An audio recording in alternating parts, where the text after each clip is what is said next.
আর আজকে জুমার দিন আমারে 2 রাকাত জুমার নামাজ পড়ার সুযোগ দে।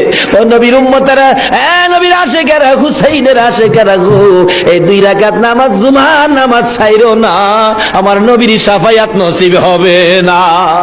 রক্তে লাল হইয়া যদি হুসাইন 2 রাকাত জুমার নামাজ পড়তে পারে গো, আজকাল থেকে কথা দিতে হবে জীবনে কোনোদিন জুমার নামাজ ছাড়তে পারবা না। জুমার নামাজ আদায় করতে সময়টুকুন দিলে নামাজ শুরু করে দিলেন, রুকু সিজদার কাজ শেষ করে তাশাহুদে বসে সালাম ফিরানোর আগ পর্যন্ত কাছাকাছি বসে বসে এই যে সৈন্যরা নামাজের ভিতরে প্রত্যক্ষদর্শীরা বলেন এক একটা করে তীর মারে হুসাইনের গায়ে।